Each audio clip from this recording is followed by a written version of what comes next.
Breaking news tonight, a massive explosion. A rising death toll, hundreds injured, hospitals overrun as a shipment of explosives blows without warning.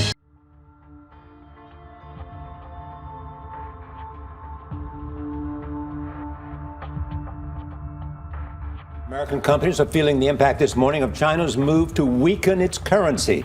China devalued the yuan for the second straight day. The initial move Monday sent stocks tumbling in the United States. The Dow closed down 212 points Tuesday. That is a decline of more than 1%. Shares of Apple dropped by more than 5%. Let's get to the serious stuff, shall we? The markets. China lowers the value of the yuan again. Down goes stocks. Some financial experts are calling it an act of war, a currency war to be exact. Think about it. China needs to up its exports to improve its sagging economy. So by making its currency less valuable compared to other global currencies, China can make products manufactured in other parts of the world effectively more expensive and harder to export. That's the simple part, but there's much more to it than that, and that's why the world economy is reacting with such great concern today. The slide has begun with their economy. Their slide has begun. Yes. Convinced of this. Because if you're right, that's bad news for our market. Because if they're sliding there even more, our market comes down even more. China has rattled the global economy. The 2% devaluation of the yuan has already pushed the U.S. dollar higher, and right away, U.S. stock indices dropped more than 1%. Global equity markets also fell sharply. Oil sank even further. It also raised fears about a new currency war as other nations devalue simply to compete with China, and there are political implications. Donald Trump says China's surprise move is going to have a huge impact. They're just destroying us. Our currency is going up, which sounds good, but actually, if you look at what it's doing to our country, and they're cutting their currency, they keep devaluing their currency until they get it right. They're doing a big cut in the yuan, and it's going to be devastating for us. According to the Wall Street Journal, the most immediate effect is that it signals to the world that Beijing thinks the Chinese economy is sputtering. The move suggests China is looking for ways to get it going again, but it also has major implications for the U.S. and other countries that trade with China because it puts their companies at a disadvantage. If they don't know how to deal with it, when do they really crash? When does that happen? We're talking, I think, maybe months. You know, you have, for instance, the head of a capital research firm in Beijing saying sometime this year is going to be the final end of the Chinese economy. You really see the American dollar collapsing. Absolutely. I mean, it's propped up based on hope, based on hype, based on speculation. We have an enormous trade deficit, with China. Obviously, the Chinese economy is better than ours. They produce all the things that we can't produce. All the goods that Americans want to consume, they're made in China. We don't make anything the Chinese want to consume. I mean, I guess some motion pictures and music, but that's about it. Did the Chinese just kill a rate hike here in the United States by showing its weak hand of cards? And will it move overnight? Will that spark a currency war with China? And what will it mean for U.S. investors? All the real products are manufactured over there. Their economy is far more powerful, far more dynamic than the American economy. That's why we have these big deficits. But people believe in the myth of this U.S. economy. They believe that this bubble is genuine. They made the same mistake in the late 1990s. They made the same mistake, before the financial crisis of 2008. They're making a mistake again. We are on the verge of a much worse financial crisis than the one we went through in 2008. We are on the verge of a much worse financial crisis than the one we went through in 2008. And it's going to take the form of a currency crisis. You're talking about currency wars. America is going to win the currency war, which is a race to the bottom, right? And you don't want to win a currency war because a currency war is different from most wars in that the object is to kill yourself. And unfortunately, we're going to succeed. China's move to devalue its currency sparking today's sell-off, reviving concerns that the second largest economy is beginning a tailspin. And mindful of that, internationally, does that mean the yuan replaces the dollar as the international base currency? We've got about a minute left. It very well may. Who knows? I mean, I think the Chinese are accumulating a lot of gold. I think they're, being very quiet about how much gold they're buying. In fact, I think they're deliberately misrepresenting how much their gold holdings have increased. They are taking advantage of the recent weakness in the price of gold to buy more. And by the way, the gold was up today. Not only was it up big in terms of the yuan, but it rose in terms of the dollar as well. Get out of the dollar before the bottom drops out. All right, Peter Schiff.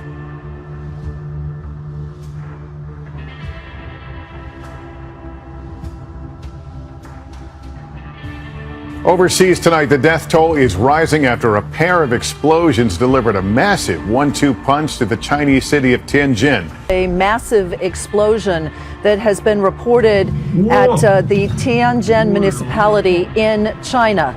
Take a listen to this.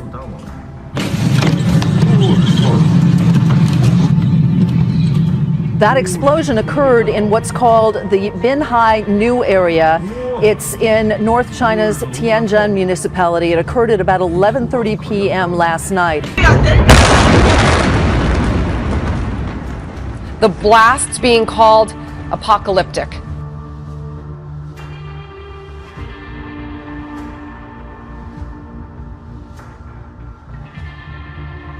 We're getting our first pictures, and would you look at this?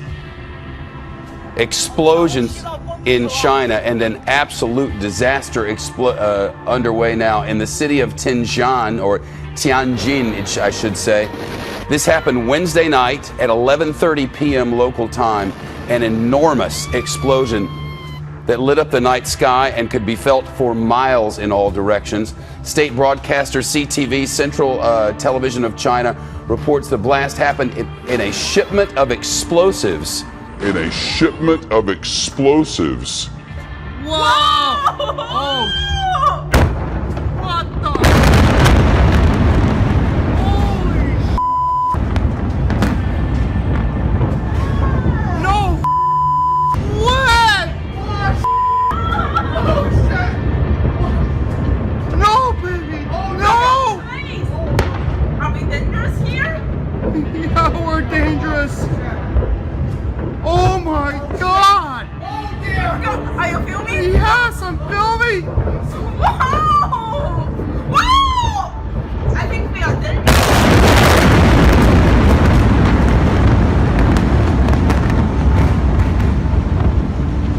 Let's go! Let's go down! Let's go! Let's go! Take the stairs! Come on!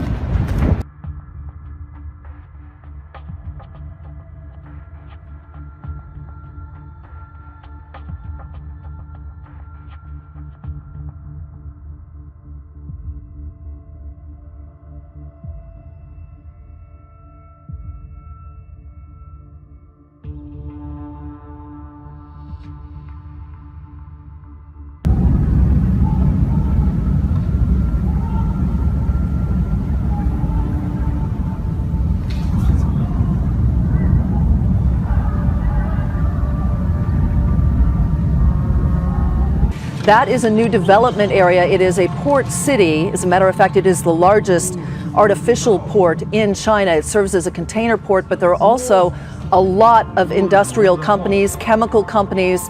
We don't know exactly what happened here. And once again, these are social media pictures, not completely authenticated by CNBC or NBC. But as you can see, it appears to show a massive industrial explosion of some sort. A first blast had shaken the port city of Tianjin just before midnight. Then this. A massive explosion, many times bigger than the first blast, and a blinding white light. They see it, and then they feel it. The shockwave shattering windows and turning shards of glass into projectiles. Images of the blast flooded Chinese social media. A storefront disappearing. A living room covered in broken glass. Tonight, local hospitals are overwhelmed with hundreds of injured, some burned, many cut by flying glass and debris. Tianjin is one of China's biggest industrial centers, home to 11 million people and a major hub for petrochemical industries. Tonight, people are being warned to stay inside in case of toxic fumes. And 70 miles away in Beijing, this message. Please shut the doors and windows. Not sure if harmful gas. Residents posting photos of blown out windows and doors on a local media site called Weibo, similar to Twitter, but users are finding that posts relating to the disaster have disappeared. Others note that the number of searchable posts on the disaster fluctuated, basically a sign that Chinese authorities are manipulating or placing limits on the number of posts. The Wall Street Journal's social media editor Natalie Andrews is with me now. Natalie, journalists have to stay at least 6 miles from the explosion site. One journalist took pictures inside a hospital. Security guards demanded he delete the images. How do these physical restrictions reflect what's happening with social media? Yes, I think this is a major reflection of the censorship and the issues that are reflective of China, the use of internet in China in general. And Weibo is huge in China, and there's millions of posts about the explosion in China as people are trying to find out what is going on with the explosion. And the posts about the explosion are disappearing. People are quickly trying to take the posts about the explosion and reposting them on YouTube and Twitter and different sites so that they stay elsewhere on the internet in other places where they're not being taken down. But they're still disappearing, and it's continuing to be a much talked about issue. Oftentimes people on Weibo will use codes for different things. So maybe they won't use the word explosion, but they'll insert a different word, and so they can still keep talking about the issue at hand without being censored or having their post taken down as quickly. The blast happened in the port area of Tianjin. It's a city which is home to more than 15 million people. It's a major port near Beijing. Just before 11 p.m. local time, a fire was reported at a warehouse in the Binhai New area of the city. That's close to the harbour. It's known for its heavy industry. At around 11:30 p.m, the first explosion, quickly followed by another, much larger blast just seconds later. People have described feeling the impact for several kilometres from the blast site. Windows were shattered, doors were blown off their hinges. The China Earthquake Network Center measured the magnitude of the explosions, saying the second, larger blast was the equivalent of detonating 21 tons of TNT. Morning broke in Tianjin to reveal the extraordinary force of last night's blast. Rows of unsold cars molten almost beyond recognition. Some places still on fire as the Chinese authorities count the cost of an explosion so large it was seen by satellites in space. 甚至我们现在其实从这样的一个地理地貌上已经看不出它之前的样子。结合这个画面，跟大家去说一说我们刚才所看到的中距当中起飞。所以当我们的航拍器升空之后，在我们已经看不到非常明显的这样一个明火的区域。那现在检测也就让我们今天的所有的救援能够更近距离的能够推进，这也使我们现场的在更科学有序的环境当中去推进。Preparing to enter in a toxic area. This soldier is one of more than 200 members of the China Nuclear Biological Chemical Emergency Rescue Team who have been sent to Tianjin. Their top priority is to test the air in and around the blast site for toxic gases. We have decided to send 2 groups, in total 12 people, to the core area of the polluted blast site. We're going to briefly plot and measure the polluted area so as to provide the further search and rescue operations with a schematic diagram. Samples have already been collected from the polluted area, and technicians are conducting some simple tests on the materials. An air quality monitoring network has also been established. It has been reported that there are still 700 tons of toxic chemicals at the site. However, the team is well prepared to neutralize the toxins. We are the only nuclear biological chemical rescue team in China. It was a really short notice that we were assigned to come to help. We are the only nuclear biological chemical rescue team in China. It was a really short notice that we were assigned to come to help. But we have been well prepared for the mission. I'm quite confident that we will accomplish the tasks required by our superiors.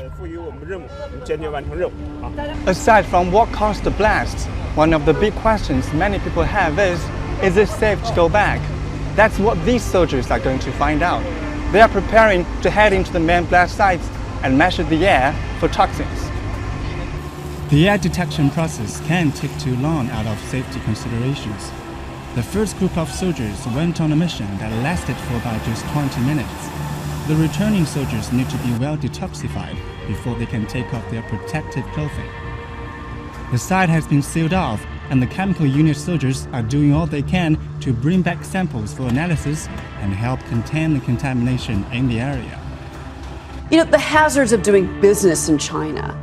We've heard about safety problems. This explosion, though, I think really shook a lot of people to their core. In fact, it shook people, and it was actually felt by the U.S. Geological Survey all the way in Beijing, which is about 100 miles away from the port city of Tianjin. So the impact was vast, and obviously with the pictures that you just saw, it was pretty epic as well. 50 people have died. So the issue here, though, is the transparency of the investigation going forward. What will happen? Will President Xi Jinping be trusted with handling this? Because you have lots of other kind of mechanical or man-made types of disasters, chemical disasters in other parts of China. It's been going on for decades. I've reported on them. I've been to these factories that leak chemicals into the water supply, into the soil. Now, citizens are actually complaining about the air quality and about issues of groundwater resources, and that's really where the stability issue and the economic issue come in for the Chinese government and their ability to actually conduct this investigation and do what's right for their citizens. I'm glad you brought up the economic issue, Joe, because, you know, not to be insensitive, the death toll is horrific, but at the same time, the economy is so shaky now. Right. They devalued the currency 2 days in a row, although they've said they're trying to address it and do some spin control. Yeah, they sure are. What's the broader problem, do you think, with their economy? Well, looking at the economy, the fundamentals are no longer strong. You have internal demand that's waning, slowing growth across the board. The demand just isn't where it needs to be to sustain an export-led economy anymore. So that's why you see some of the devaluation of the yuan. You also saw the stock market tank about a month ago. The government also getting involved there. Very questionable about whether or not their policies actually worked in the medium term. So that's a very good there's point. Lots of different moving parts. An explosion like this certainly comes at a very bad time for the government. And you wonder if there's beginning to be even more of an anti-Chinese sentiment in this country. You mentioned Mr. Trump. He was on Lou Dobbs last night. I want to play to you what he said to Lou on his show last night. Okay. Never had a president or a politician or group that even understands what they're doing. They feel that Obama is either not watching the ship, incompetent. What it means is they're going to take more jobs and more money out of the United States. It's as simple as that. Joe, last word to you. Do you agree that we need to be worried about this from an economic standpoint? The overall situation certainly is worrisome to, like you said, top CEOs and also those who are watching what the Fed may or may not do in September and then in December when we get that first and second rate hike. Because looking at the global economy overall, the economy is improving, but a lot of the fundamentals are still not terribly strong. One key port here in the U.S. actually considers Tianjin a sister port of sorts, doing millions of dollars in business with Tianjin. This matters here as far as economics are concerned, as well as, of course, the human devastation.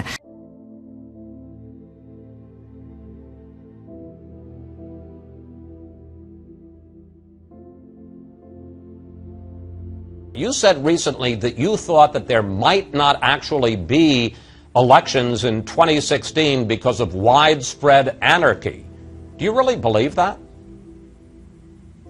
Well, I hope that that's not going to be the case, but certainly there is the potential, because you have to recognize that we have a rapidly increasing national debt, a very unstable financial foundation, and you have all of these things going on like the ISIS crisis that could very rapidly change things that are going on in our nation.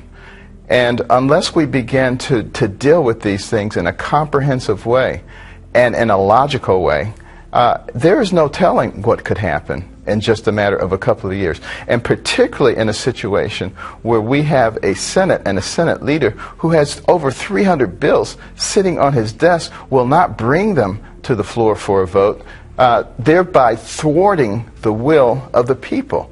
And this country was supposed to be a country where the government conformed to the will of the people, not the people conform to the will of the government. Let me pick up on that and talk specifically about a candidacy. You say, and this is your quote, the likelihood is strong that you will run for president in 2016. Do you really want to spend the next 2 years begging people for money, shaking hands, eating a lot of bad meals, when I think you would agree, at best, you're a distinct long shot. Well, let me put it this way. It would be much more pleasant to put my feet up, to relax. You know, I've made plenty of money. I can live a very comfortable life, and that would be my preference. However, given the state of our nation, looking at what's going on, and understanding that sometimes we're called to do things that we don't want to do because we have to do them. And we look at the future of our children, our grandchildren, all the people who come behind us. If we all run for the hills, if we all run for the most comfortable place and just allow whatever to happen, then we get what we deserve. I have about a minute left. I'm going to be transparent here. You and I are friends. I have great regard for you, and we have had this question that I'm about to ask you we've talked about in private. But after looking at Barack Obama and what's happened with his lack of political experience over these last 6 years, wouldn't putting Ben Carson in the Oval Office be akin to putting a politician in an operating room and having him perform one of your brain surgeries? I don't think so. I think what is required for leadership is wisdom and the ability to assemble an appropriate team, ability to listen, and an ability to make wise decisions. And we also have to recognize what I said a little bit earlier. Our system was designed by our founders with the people in mind, and with the will of the people in mind, not with the will of the government. If you want the will of the government, yes, you need people who spend their whole lives in politics. And they are people who are much more likely to be able to impose the will of the government. But I don't think that that's what we need. And Jefferson said, when things got so bad, the people would actually make a correction. I think it's time to make that correction now. Ben Carson, thank you. Thanks for coming in today. It's always a pleasure to talk with you. Thank you, Chris.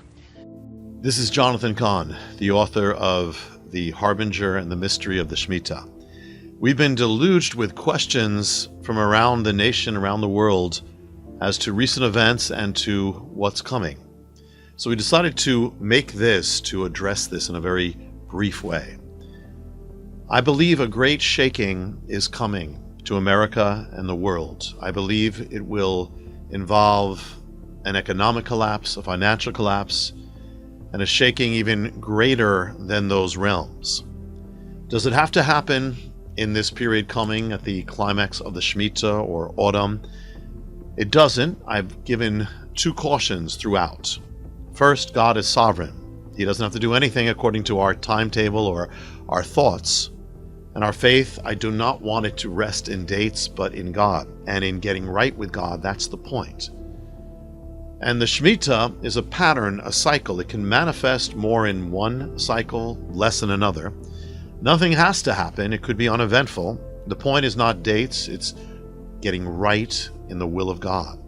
At the same time, the other caution is it could happen according to this timing. And that's why I gave dates in the book, in the Mystery of the Shemitah, that it's actually there that we should be aware of it. I believe regardless of the timing, whether during or beyond this time period, a great shaking is coming. What has happened since the Harbinger was released is America has not grown closer to God, it's grown farther. And the Harbingers have continued to manifest as America has continued on a course away from God. And what just recently happened is ominous. What happened a little while before recording this, earlier in the summer, is America took a step, it crossed the line.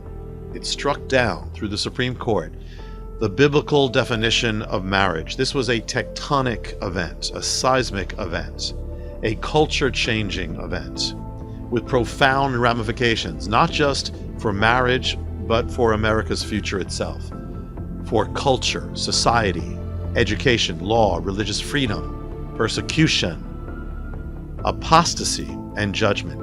It altered what has been for thousands of years the most basic component of human civilization. It's like altering the atom and not expecting a massive repercussion. It represents the breaking of nothing less than the order of God's creation. On the first day that America existed as a fully formed, constituted nation, on the day of the first inauguration of a president, Washington gave a prophetic warning. He said, "The propitious smiles of heaven can never be expected on a nation that disregards the eternal rules of order and right that heaven itself has ordained."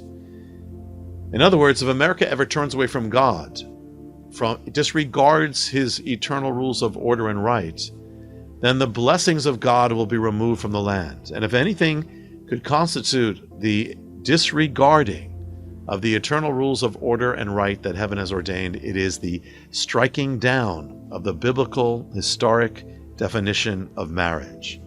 And so it represents what happened, the rejection of a nation of its Judeo-Christian foundation, of the Word of God on which it was built, to become an officially post-Christian nation or an anti-Christian nation in its mainstream culture.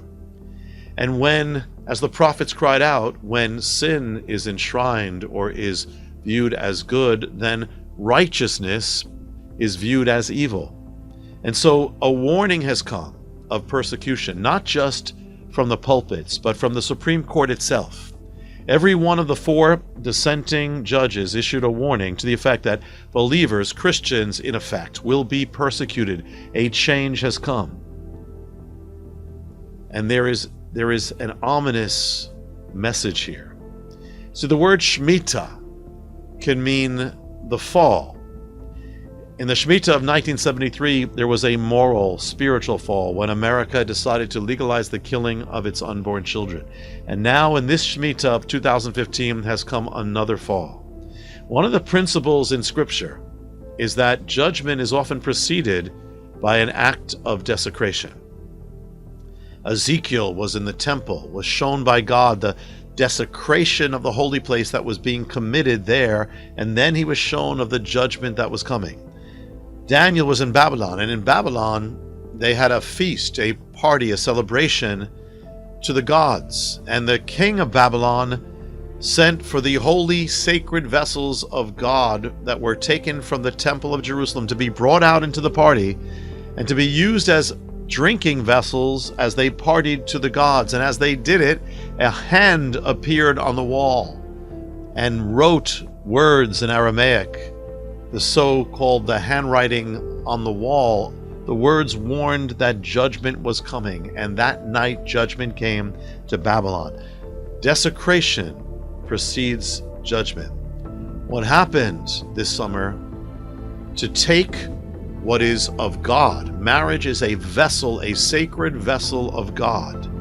To take it and use that vessel as the temple vessels were used against their purpose for another purpose and against the purposes of God and the Word of God is an act of desecration. And that leads, it is to drink wine in Babylon from the sacred vessels of God. And that portends judgment. The 9 harbingers that are mentioned in the book The Harbinger, the signs of a nation heading for judgment, have all been fulfilled, have actually continued to manifest as America has been racing to judgment in defiance of God. And all these things are converging. While America has descended from God with increasing acceleration, so at the same time, its relationship with Israel has deteriorated to levels it has never known. That is another danger sign, because the Bible says, I will bless those who bless the children of Abraham. I will curse those who curse them. And in every way, we are converging. It's like a perfect storm. Do I believe it is wise to be ready to prepare physically? I do. Not in fear, but in wisdom, and not in selfishness, but to bless others. But having a store of essentials to get you through when systems could break down, I believe is a wise thing anyway, to have regardless of food, water, other essentials. If nothing happens, worst case scenario, no worst case scenario, you can eat your investment. We are not survivalists, we are revivalists. We are here to bless others and to be a light. But I believe it would be wise in this way. It says the wise man sees calamity coming and prepares. Financially, we've been deluged with questions. I wouldn't feel wise to be investing in the stock market unless the Lord told you. or having things linked to the rising of the stock market. Rather, the most important preparation is to be right with God. If you're looking for safety in such times, the word for safety in Hebrew is Yeshua. And Yeshua is the name of Jesus. The safest place is to be in Him. If you're not born again, if you're not saved, if you're not born again, if you're not born again, you're not going to heaven, and you're not saved, and you're not right with God, you need to get born again. Get your life into Yeshua, Jesus. That's salvation. And if you are, and you're looking for what's the safest place to go, where should I live? Is it the Midwest? Is it the coast? Where should I be? Well, I can tell you the safest place in America is called the will of God. Make sure your life is in the will of God. If there's whatever is in your life that shouldn't be there in your life, get it out of your life. Don't say tomorrow, do it today. And whatever should be in your life that's not in your life now, the time is now, today, to start ruling it in. Take that first step. What happened this summer in the highest court of the land, it represents a change where the faith, the biblical faith, is going from a status quo faith to a radical faith, a cultural faith to a countercultural faith, an establishment faith to a prophetic and revolutionary faith. And we have to become a prophetic people. The temptation is to be intimidated, to be pressured, to go along with things or dance around them or to be silent, but we have to resist that. This is the time of our testing. We speak of the days of Elijah. Well, these are the days of Elijah when a civilization is turned against its very foundation in apostasy. These are the days of Ezekiel, same thing. The days of Jeremiah, the days of the apostles with an increasingly anti-Christian world culture. You know, we preach about biblical times and we preach about living there, or hey, we would want to live in the book of Acts. Well, you've got them now. That time has arrived. These are the days of Elijah, and we must become the Elijahs of the day. The most important thing you can do now is to make the decision that no matter what, you will follow God without compromise, without reservation, without wavering, all out on fire. The grays are disappearing. And as the grays disappear from the darkness, as the darkness removes the gray to become totally dark, that means it's time for the lights of God to remove the gray from their lives and become totally bright for God. This is the time of our testing. Will show where we are at. But this is the time that not only produces the greatest evil, it also produces the greatest good. These are the days that produce greatness. This is when the greatest testimonies come, when the greatest believers come. It will produce greatness in you because it's going to force you to make the decision, to make it for one or the other. And if you make it for God, you're going to grow stronger and stronger and stronger. Let this produce greatness in your life. Draw the line in the sand. People ask me, is it going to be judgment or revival?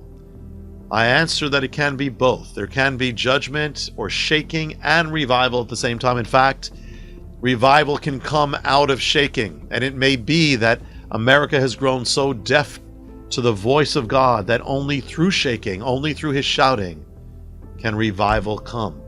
But we need to be ready for that. We need to be praying for revival now, fervently. And not only praying for revival, we need to be actually living in revival. If you decide to live in revival in your own life with God, then the revival starts here and now. We need to be ready. It is time to be bold for God. If these are the days when the world grows darker, then it's time for the people of God to grow and shine brighter. If the bad is going from bad to worse, then it's time for the good to go from good to great. And those who do, God will especially anoint. It says, the eyes of the Lord search the entire earth, looking for the one whose heart is completely His.